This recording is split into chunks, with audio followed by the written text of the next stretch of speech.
Audio Jungle. Audio Jungle.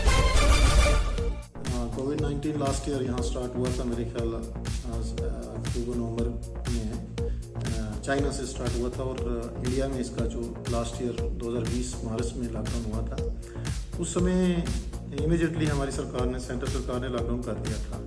तो उसमें बड़ा क्रिटिसाइज़ किया गया कि जल्दबाजी कर लिए, ये करके वो करके, लेकिन वो एक अच्छा फैसला था और जिसकी वजह से हिंदुस्तान इतना बड़ा पॉपुलेटेड कंट्री है, देश मतलब दुनिया के अंदर सबसे ज़्यादा आबादी हिंदुस्तान की इस वक्त चाइना के करीब हम पहुँच चुके हैं, तो कंट्रोल हो गया था। अब इसकी सेकंड वेव आ गई है। अब इसमें बहुत सारे लोगों के, मैं सोशल मीडिया पे देखता हूँ, स्टेटमेंट्स आते हैं कि सरकार सोई थी, सरकार ये कर रही है, सरकार वो कर रही है। मेरा ये मानना है कि सरकार अपनी जगह काम कर रही है, ब्यूरोक्रेट्स भी काम कर रहे हैं, पॉलिटिकल लीडर्स भी काम कर रहे हैं, क्रिटिसिज्म भी हो रहा है, लेकिन ये जो वेव है पिछले लास्ट वेव से थोड़ी सी खतरनाक है। हम सबको चाहिए कि जो भी डायरेक्शंस आ रहे हैं सरकार की तरफ से, हमारे जो लोकल एडमिनिस्ट्रेटर हैं, जो हमारे डीएम है, डिस्ट्रिक्ट मजिस्ट्रेट, तो हमें उनको फॉलो करना चाहिए। सोशल डिस्टेंसिंग को बना के रखना चाहिए, मास्क का यूज़ करना चाहिए, सैनिटाइज़र है, जो भी SOPs है उसको हमें फॉलो करना चाहिए। बाकी किसी दहशत में भी नहीं आना चाहिए। मैं अपने डिस्ट्रिक्ट की बात करूंगा कि हमारे डिस्ट्रिक्ट के अंदर ये सबसे खुशी की बात है कि जब से देश आज़ाद हुआ है, पहली बार ऑक्सीजन प्लांट यहाँ लग चुका है और ऑक्सीजन प्रोडक्शन अपनी हो रही है हमारी। ये एक बहुत बड़ा मतलब हमारे लिए बहुत बड़ा गिफ्ट है सरकार की तरफ से। और मुझे लगता है कि हमारा डिस्ट्रिक्ट आज की डेट में, रियासी डिस्ट्रिक्ट जो है, सेल्फ सफिशिएंट है इसको टैकल करने के लिए। अभी तो मुझे लगता है हमारे हॉस्पिटल्स भी खाली हैं, यहाँ इतना बड़ा इसका असर नहीं हुआ है। हमारे लोगों की इम्यूनिटी स्ट्रांग है, पहाड़ी लोग हैं, यहाँ की आबो हवा ताज़ा है, लोग जफाकश हैं, मेहनतकश हैं, तो मुझे नहीं लगता है कि इसका इस डिस्ट्रिक्ट में इतना बड़ा असर होगा। लेकिन फिर भी हमारे बीच में हमारे बुजुर्ग हैं, हमारे छोटे बच्चे हैं, हमारे बीच में कोई बीमार भी हो सकते हैं, इन लोगों को हमने प्रोटेक्ट करना है। हमने सभी जो सरकार की तरफ से जो भी डायरेक्शन है उनको फॉलो करना है।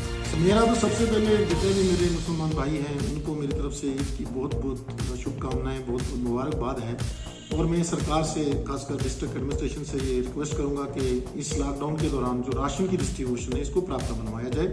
और खासकर पुलिस को एक काम दिया गया है, उनका काम है लॉ एंड ऑर्डर मेंटेन करना, लेकिन बीच में कई बार हम देख रहे हैं कि कुछ इनोसेंट लोग फंस जाते हैं। जैसे हमने कहा है कि ग्रोसरी शॉप खुली रहेगी या वेजिटेबल शॉप खुली रहेंगी, तो अगर कोई आदमी या कोई ठेकेदार जैसे बाहर से काम कर रहे हैं, वो यहाँ फंसा हुआ है, वो ईद पे घर जाना चाहता है, या हमारे बहुत सारे लोग जम्मू के अंदर हैं जहाँ बाहर हैं, ईद पे घर आना चाहते हैं, तो उनको मुझे लगता है कि पूरी वेरिफिकेशन के बाद, करने के बाद, जो भी नाका है यहाँ भी मतलब कोई भी पुलिस ऑफिसर है या कोई भी नाके पे इंचार्ज है, उसको सेटिस्फेक्शन करने के बाद अपनी मतलब फुली सेटिस्फाइड होकर उसको छोड़ देना चाहिए। और जैसे अब इंटर डिस्ट्रिक्ट ये मूवमेंट बंद की है, लेकिन मुझे लगता है कि इनको ईद तक ये कर देनी चाहिए कम से कम, क्योंकि हमारे लोग जम्मू से भी कोई आना चाहेगा, कोई श्रीनगर से आ रहा है, कोई कहीं से आ रहा है, तो उनको भी छोड़ देना चाहिए। दूसरा नंबर, राशन की डिस्ट्रीब्यूशन को प्रॉपर करना चाहिए ताकि जल्द अज जल्द इन लोगों को राशन मिले। दूसरा नंबर, मैं एक और सरकार से अपील करना चाहता हूँ कि हमारे जितने गवर्नमेंट एम्प्लॉइज हैं वो सभी सैलरी ले रहे हैं, उनको सरकार सभी को सैलरी दे रही है, चाहे वो घर बैठ रहा है, चाहे वो काम कर रहा है, जैसी जैसी उनकी सर्विसेज है सरकार उनको सैलरी दे रही है। हमारा एक बहुत बड़ा तबका है जो मजदूर तबका है, खासकर जो जॉब कार्ड होल्डर्स हैं हमारे, जो MG नरेगा पर निर्भर है। तो मैं समझता हूँ कि ये मुझे कहना नहीं चाहिए, लेकिन MG नरेगा में जितना भी फंड्स है वो मिसयूज होते हैं। अगर सरकार एक बार क्यों ना सभी जॉब कार्ड होल्डर्स को जो भी उनका जो 100 दिन का रोजगार है उनको डाल देना चाहिए इस लॉकडाउन की घड़ी में, डायरेक्ट उनके अकाउंट्स में डाला जाए, ताकि वो लोग भी अपने बाल बच्चों के पालन पोषण कर सकें।